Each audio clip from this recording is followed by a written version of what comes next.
Nous sommes à Sainte-Agnès, donc dans le Jura, donc 39 190, et je parle à la caméra.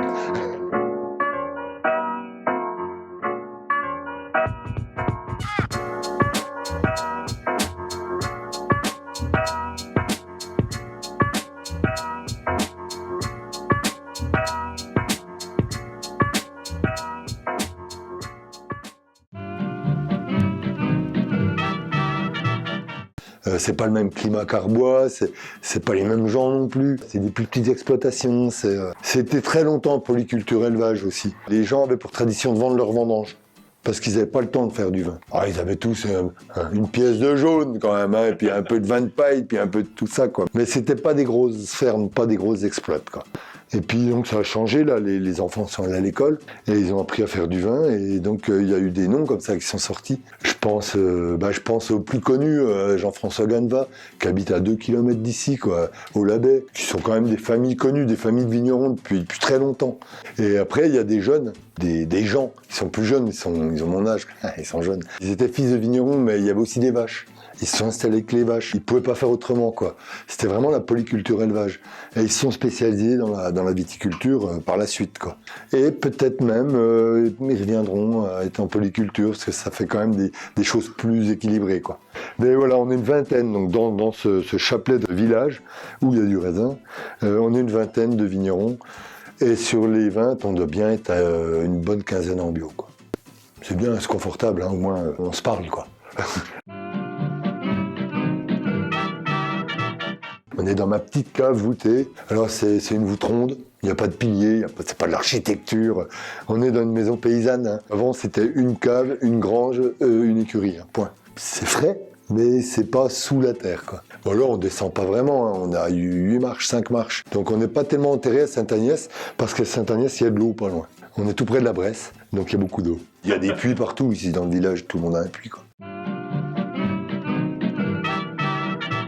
À la cave, je rentre la vendange le plus frais possible. C'est-à-dire que quand on travaille, on aime bien y aller longtemps le matin et moins l'après-midi. Et tout de suite, la vendange, soit on la traite tout de suite, donc on la presse ou on l'encuve, soit on la met au frais. Si on n'a pas accueilli assez et qu'il faut y retourner l'après-midi pour remplir le pressoir, par exemple, on la met au frais. Et puis on la presse grappe entière pour les blancs. Après, je sors volontiers les sentiers battus, par exemple. Je peux faire aussi une macération carbonique, enfin pelliculaire, sous gaz carbonique.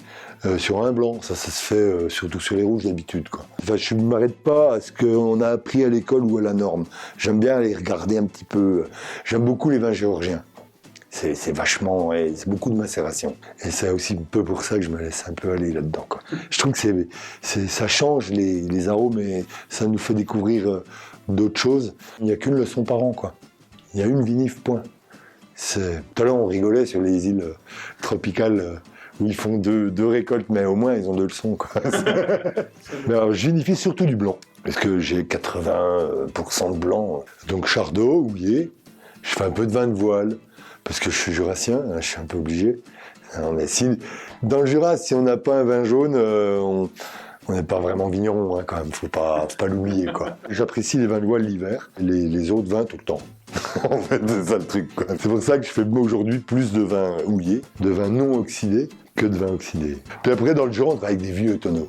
Parce qu'on ne cherche pas le goût de vanille toasté, on ne cherche pas le goût de bois. C'est juste nourrir nos levures, quoi, oxygéner notre vin. Ça, c'est intéressant. Le clos, déjà, c'est une parcelle, donc c'est une fabrication, un style. C'est un terroir très fort que j'essaie de faire de façon le plus proche de la Bourgogne. Parce qu'un clos, c'est bourguignon dans l'appellation. Puis je me dis que forcément, la Bourgogne, c'est pas loin, hein, c'est à 20 minutes. On est vraiment des gens assez proches de la Bourgogne. Donc dans ma cave, à part mon mar et mon magvin, donc c'est pas des produits très conquérants, c'est assez stable. Ici, je fais que ça, parce que le Clos de Germigny, c'est la première cuvée que je fais totalement sans soufre et sans intrants, et je voudrais pas qu'il y ait d'autres risques, quoi. Parce que les vins de voile, il y a quand même un paquet de monde dedans, quoi. Donc c'est un peu pas trop de courant d'air, quoi. C'est un peu confiné, c'est un peu stable en température aussi. Donc je fais les Clos de Germigny ici. C'est ma belle parcelle, quoi. C'est mon chouchou. C'est celui que je soigne, quoi. C'est vrai que je soigne un peu plus, quoi. va dire une année normale, confortable, je suis entre 10 et 15 000, la fourchette est grande. Ces années dernières, on était plus proche des 6-8 000, parce qu'il n'y a pas de récolte. C'est aussi pour ça qu'on fait beaucoup moins de vin de voile, beaucoup moins de crément. Crément, je le fais dans la règle de l'art, je suis dans la OC, hein. Sauf que je mets pas de soufre. C'est tout. C'est comme ça, on n'est pas obligé, donc j'en ai pas. C'est pas dans la liste des goûts qu'on doit avoir, le SO2. Hein. Ben oui, non, parce que c'est quand même pas très bon, quoi. C'est logique, enfin, je sais pas, pour moi c'était, au début je voulais faire du bio, parce que moi je suis qu'un citadin, comme on disait tout à l'heure, je suis que quelqu'un qui avait envie de mener la vie qu'il avait envie d'avoir. J'ai pas fait énormément de boîtes, hein. J'ai eu une formation de base, j'étais outilleur, donc ouvrier on va dire. Après je travaillais pour une entreprise d'insertion pendant 18 ans, et après j'étais vigneron, quoi. Et pourquoi je fais du nature? C'est un peu l'honnêteté, quoi. On va faire un vin en essayant d'exprimer le plus de terroir. Donc on va arrêter de mettre des produits pour que ce soit un peu les petites bêtes qu'il y a dans le sol qui travaillent. En fait, on nourrit plus une plante, on nourrit un sol, on entretient un sol pour que la plante se nourrisse sur ce sol, quoi. Donc le terroir s'exprime. On s'aperçoit qu'on a des vins très salins, très iodés, très sur les Chardot ou les Savagnin, quoi. Et d'une longueur en bouche. Et on se dit, pourquoi on mettrait des produits qui vont tuer cette vie? Donc en fait, c'est juste du respect, l'honnêteté. Puisque si on essaie d'exprimer un terroir, pourquoi essayer de masquer ses impuretés?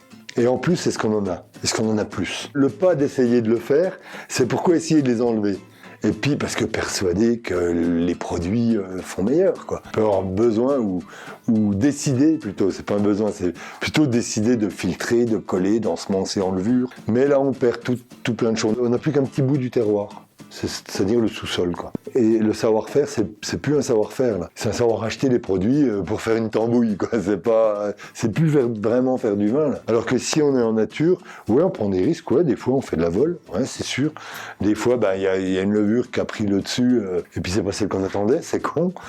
Donc on a des brettes aussi, ça arrive, ouais. Ouais, ça arrive.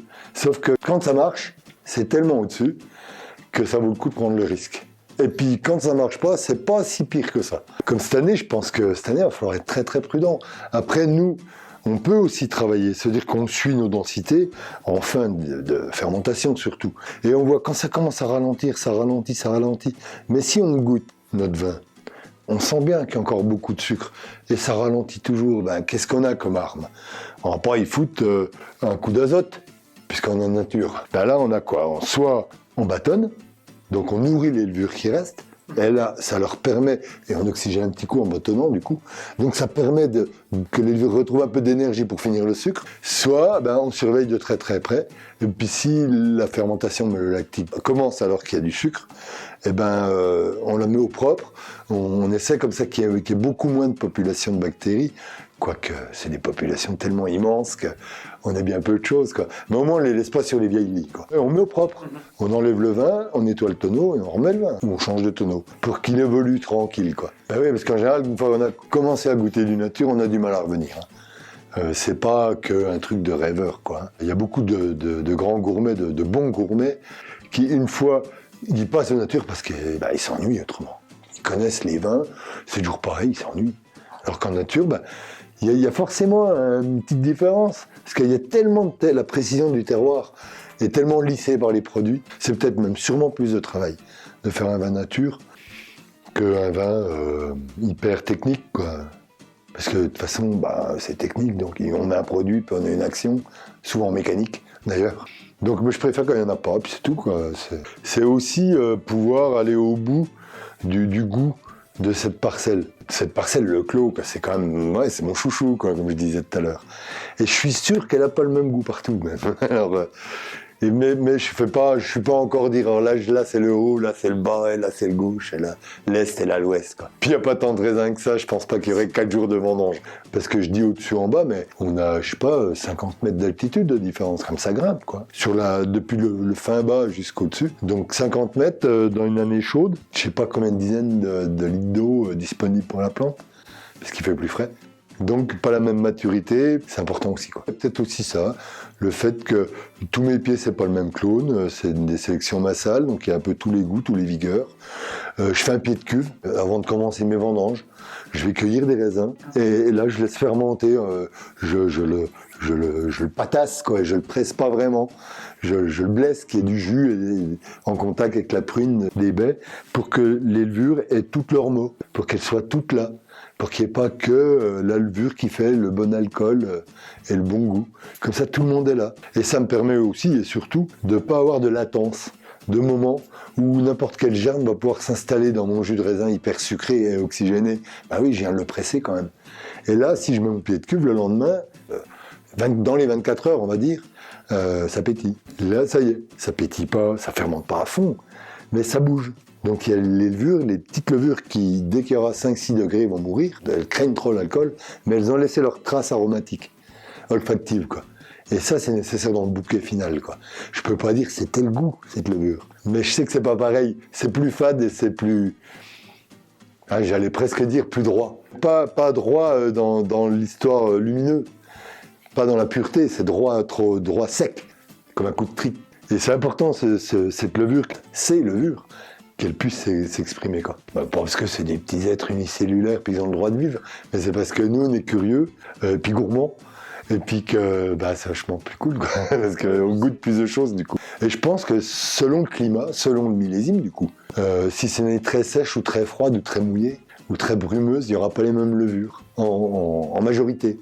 Et je pense que c'est important de jouer le millésime aussi. Comme ça, on s'ennuie pas. Comme ça, une soirée, on est bien en forme, et on peut faire une verticale, faire 7-8 angles. Et puis, on voit qu'il y a vraiment de la différence. Il me semble qu'on ne trouve pas assez de différence chez les producteurs de vin qui ont toujours la même recette. 16, beaucoup d'eau. C'est à peine mieux que 15 en volume. Celui qui s'est trompé sur le mildiou, il n'a rien eu. Celui qui a réussi à gérer son mildiou, il a eu une belle récolte, quoi. Mais il ne fallait pas seulement mettre des produits, hein. Il fallait vraiment la gérer, quoi. Il fallait bien suivre l'évolution, bien suivre le rythme des pluies. Ça suffit pas de tout repeindre en bleu, hein. Non, mais il y en a qui disent, moi je mets la dose, au moins je suis couvert, c'est pas vrai. Le moment où on le met, c'est important aussi. C'est par rapport à la sporulation, par rapport à l'attaque de mildiou qui arrive, quoi. Si on est couvert dans les 10 premières minutes de l'averse, ça suffit. Puisque les spores de mildiou, ils sont dans l'air que pendant 10 minutes, après l'air est lavé par la pluie, donc il n'y a plus de risque. Voilà. Ou alors tout de suite après l'averse, il y a ceux qui disent, j'y vais tout de suite après. Comme ça, le mildiou, il ne s'installe pas, puisqu'on est sûr qu'on a du cuivre, puisqu'on y est. On n'est pas obligé d'en mettre beaucoup. C'est juste au bon moment. C'est ça qui est important, quoi.